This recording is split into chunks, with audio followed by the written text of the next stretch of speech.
Can you hear me? Yeah, okay. Perfect. So thanks, first of all, to the organizers for this opportunity.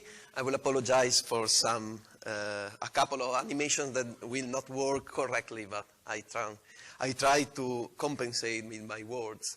So I divided the presentation in 4 parts. After a brief introduction about magnetars, I will discuss the theoretical framework of our model, also showing our numerical simulations and results.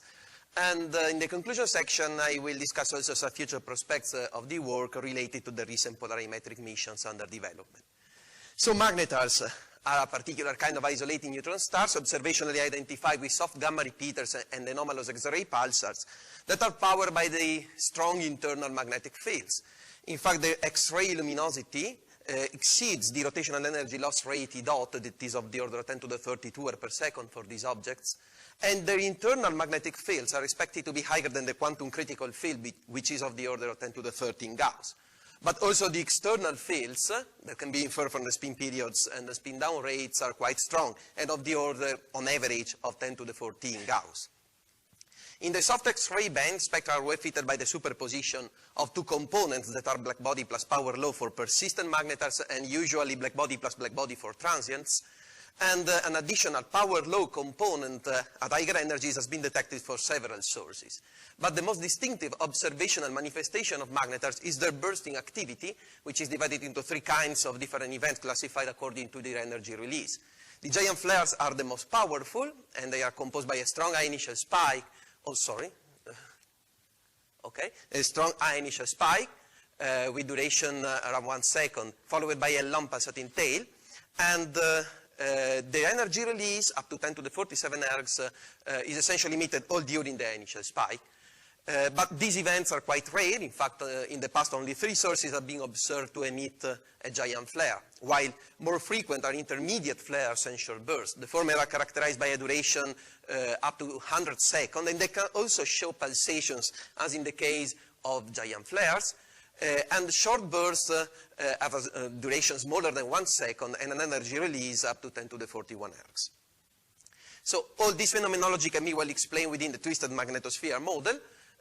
In fact, the internal field of magnetar is expected to be also highly wound up, and its toroidal component can exert a strong magnetic stress on the conductive surface that is normally balanced by the rigidity of the crust for normal neutron stars. But for magnetars with a strong internal fields, the stress can be strong enough to deform the crust and transfer the toroidal component of the field to the external magnetic field that becomes twisted. And the typical quantity that describes the twist is the twist angle delta phi. So giant flares and short bursts are related to these plastic deformations of the crust and to the magnetic reconnection of the field lines. Moreover, such an external field, as also Roberto says, is non-potential, and so charged particles must flow along the closed field lines, making the medium in which photons propagate optically thick for resonant cyclotron scattering that gives rise to the power law tails observed in the soft X-ray band. Then photons are expected to be linearly polarized in the 2 normal modes in the presence of strong magnetic fields, with the photon electric field oscillating both either parallel or perpendicular to the KB plane. And we described also in this work the polarization in terms of the Stokes parameters because they are additive quantities, and so in order to reconstruct the polarization properties of the radiation at infinity, one has only to sum together the single photon Stokes parameters once they are defined in the same reference frame. So,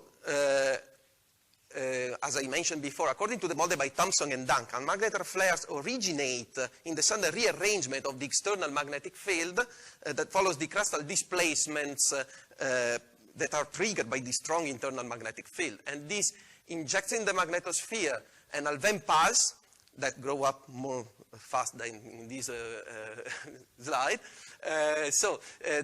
This Alven pulse dissipates into an electron-positron pair plasma that is magnetically confined within the closed field lines in the magnetosphere in a volume of typical radius R max, that is the distance at which the wave energy is equal to the magnetic energy.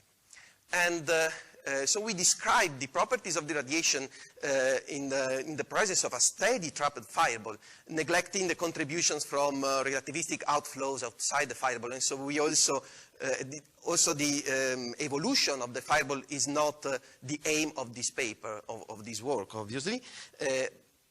And we assume that the main source of opacity in this medium is due to magnetic scattering that we considered in the Thomson limit for the sake of simplicity, so as conservative and neglecting the electron recoil.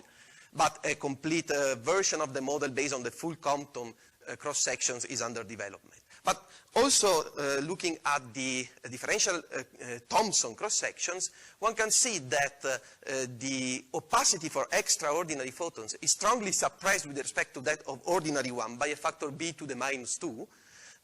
And this means that extraordinary photons are expected to escape the fireball closer to the star surface, where, for example, the temperature is higher. And this will influence both polarization and spectral properties of burst radiation, as I will show. Obviously, besides scattering, there could be other second-order processes that become important in the fireball, such as thermal Bremsstrahlung, photon splitting, or double Compton scattering. One can see that the Bremsstrahlung between particles with the same charge is important only at very high particle energies and well outside the range we consider in our work. While electron-positron Bremsstrahlung is slightly enhanced with respect to the electron-ion channel, and it is negligible for photon energies above 1 keV and particle energies around 10 keV, which are the typical conditions for magnetar bursts. And so we neglected thermal Bremsstrahlung in our model. Instead, photon splitting in principle could be important in a wider energy range. And one can see that, assuming weak dispersive effects, the only allowed channel is the splitting of an extraordinary photon into two ordinary photons in the weak field limit. But in the non-relativistic regime, the cross-section for this process is much smaller than the Thomson cross-section. And in the strong field limit, one has also to consider an additional suppression factor. And so we can neglect safely also photon splitting, and it remains double Compton scattering as the main process responsible for photon production in the fireball. In particular, looking at the photon production rate Q, one can see that in the low energy range, photons tend to be distributed according to a Planckian, while for higher energy, scattering tends to establish a Bose-Einstein distribution. But as shown, for example, by Lyubarsky, the chemical potential is rather small, and so we can consider local thermal equilibrium in the fireball. In particular, we considered both the ordinary and extraordinary photons distributed according to black bodies at the base of the fireball. Actually, since the optical depth deep in the fireball is expected to be huge, we solve the radiative transfer only in a geometrically thin atmospheric layer of the fireball, characterized by an optical depth much greater than 1 at the base and much smaller than 1 at the top. And so we divided the fireball into a number of different patches. Sorry for the, oh, it works. Each labeled by the magnetic field strength at the patch center and the angle theta b between the star magnetic field and the patch normal z. We also assume that the patch dimensions are small enough with respect to the radial scale to neglect curvature, and so we can consider also plane parallel approximation. So, under these assumptions, the radiative transfer equations for the two modes assume this relatively simple form as functions of the infinitesimal Thomson depth d tau. But we found that solving for the Thomson depth could be a problem from a numerical point of view due to the suppression factor I mentioned before that affects X-mode cross-sections. In fact, due to this, the propagation of photons in the fireball medium is different according to the polarization mode, with also different optical depth for ordinary and extraordinary photons. And in particular, the X-mode photosphere lies at different heights for different photon energies, while at the same time, the medium remains optically thick for ordinary photons at all the photon energies. So for this reason, we use the approach by Lyubarsky and solve the radiative transfer equations in terms of the Russell-Mean optical depth tau r for extraordinary photons that is related to their Russell-Mean cross-section sigma x. And we also use the suitable temperature distribution for particles that holds in the diffusion regime, but we verify that is also a good approximation at small tau. And using this distribution, one obtains this relation for tau r that differs from the Thomson depth only by a scale factor r, and also the ordinary and extraordinary optical depths are related to tau r by simple relations. So entering more in depth in our numerical simulations, we assume that the base of each patch, tau r, is equal to 1000, and it is equal to 0 at the top. And in order to reduce the computational time, we divided the fireball atmosphere into 3 different regions. In the deepest one, where both tau x and tau o are greater than 10, we did not integrate the transfer equations, assuming that both ordinary and extraordinary photons are distributed according to black bodies at the local temperature. In the intermediate region, where only tau x is smaller than 10, we only solve the x-mode transfer equation. Still, ordinary photons are black bodies at the local temperature. And in the surface layer, where both tau x and tau o are smaller than 10, we finally integrated the full differential equation system. Then the photon energy range is between 1 and 100 keV. The particle temperature distribution is that of before, with a bolometric temperature TB 10 keV. For the sake of simplicity, we assume that the magnetic field is dipolar, and with a polar intensity of the order of 10 to the 14 Gauss, and the limiting radius R max for the closed field lines that limit the fireball in the magnetosphere is twice the stellar radius, that is 10 kilometers. So we solved the radiative transfer equations using a simple lambda iteration method, and the output quantities of the code are the photon number intensities as functions of the optical depth, the photon energy, and the polar angles that the photon propagation direction K makes with either the stellar magnetic field B or the patch normal Z. And as an example of this latter case, these are the angular distributions of the photon number intensities for 2 different patches, characterized by theta B equal to 45 and 90 degrees respectively, and for a magnetic field strength 10 to the 14 Gauss. And you can see that, as expected from the scattering cross-sections, the ordinary photon intensity is much smaller than the extraordinary one, even if ordinary photons are somehow beamed along the direction of the stellar magnetic field. Then, since in our model the fireball is limited by the closed field lines, then all the patches in which its atmosphere is divided will be characterized only by theta B equal to 90 degrees. And so in this configuration, we calculated the emerging spectra from the patches. Here reported for 2 cases with B equal to 10 to the 13 and 10 to the 14 Gauss. And as you can see, the black solid line is the total intensity. The red and blue dashed lines are the X mode and O mode intensity. And essentially, the total intensity follows the X mode intensity, except for the smaller magnetic fields at the higher energies, where the difference between O mode and X mode distributions is smaller. And this is due to the fact that the suppression factor that appears in the X mode cross sections goes as the photon energy squared times B to the minus 2. Moreover, the X-mode intensity is flat at the lower energies, and this is due to the fact that X-mode photons escape the fireball at different heights closer to the star surface with different particle temperatures. So we sum together the contributions of all the patches in view in a ray tracing code in which the star is seen along the observer line of sight, and the viewing geometry can be controlled through the 2 angles of before, K and Xi, between the line of sight and the spin axis, and the magnetic axis and the spin axis of the star respectively.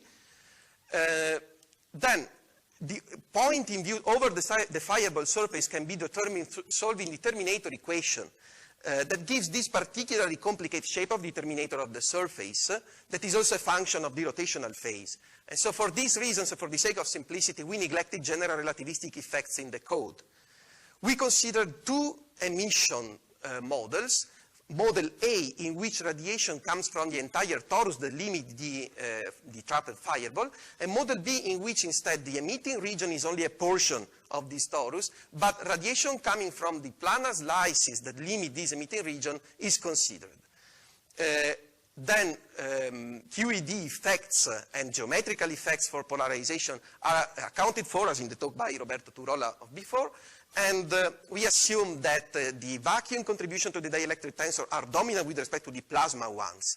And we can neglect vacuum resonance effects in our energy range because they become important only for energies lower than 1 keV.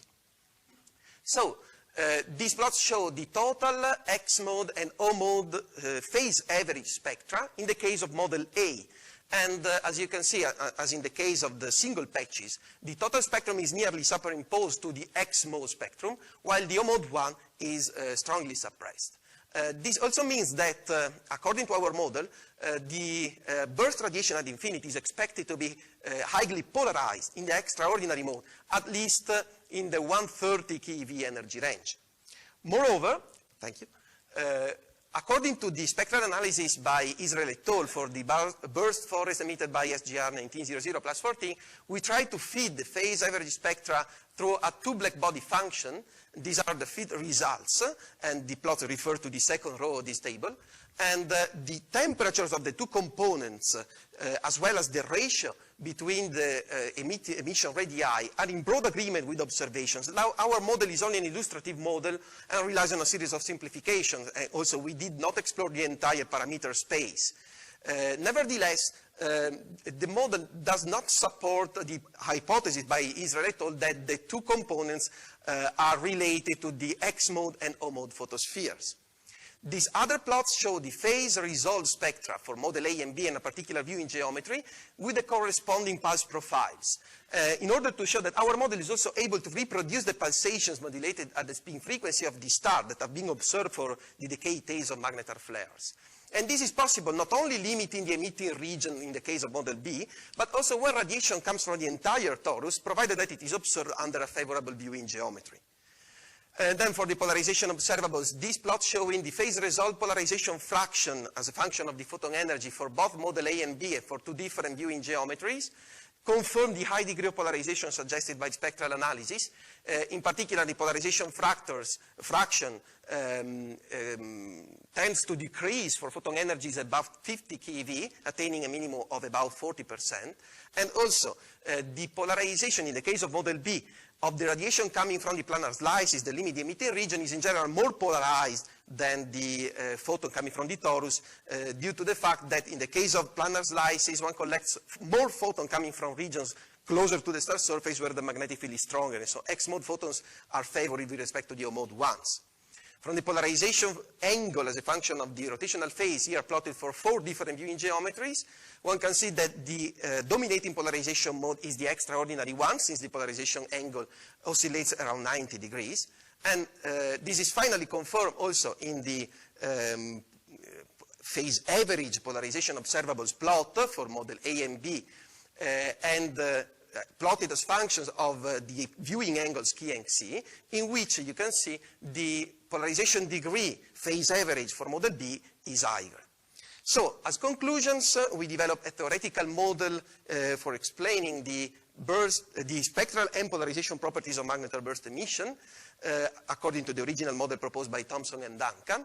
Our model relies on a series of simplifications, as for example, magnetic Thomson scattering as the main source of opacity, and we also neglected the contribution from relativistic outflows. But the results of our model are compatible with observations, as, for example, in the case of spectral fits. And the model can also reproduce the pulse profiles observed for the decay phase of magnetar flares. Finally, the high degrees of polarization expected will be easily accessible from the next generation X-ray polarimeters like XPEC, CPE, and EXTP. These plots show simulated measurement in the case of a real event studied by Israel et al. And as you can see, the simulated measurement recovered the model parameters within 1 sigma in all the 3 cases. And this means that, indeed, X-ray polarization measurement will be feasible in the next future. And this will provide proofs of the prediction given by our model. So thank you for your attention.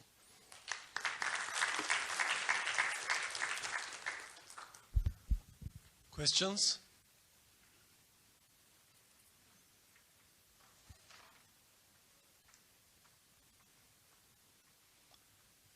Yes, Matthew.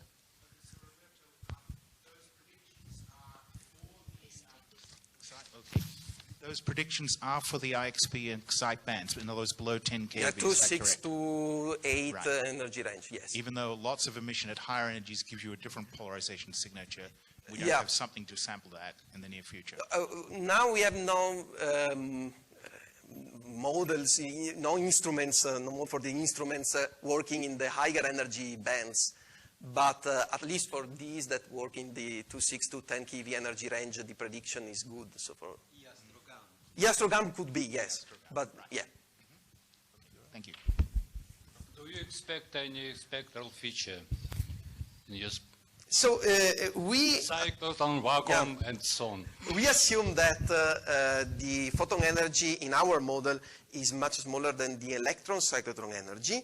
And so for the electron cyclotron feature or positron, we did not expect any because the energy range is between 1 and 100 keV. And our model is taken for a magnetic field that is tuned in such a way that we don't expect for these model parameters the cyclotron feature for electrons. Instead, for ions, the contribution is still more negligible because the energy, the cyclotron energy is even lower. So we don't expect for ions. For electrons, maybe considering higher energies and higher magnetic or lower magnetic fields, it could be. Any other questions? Okay, let's move on to the next talk.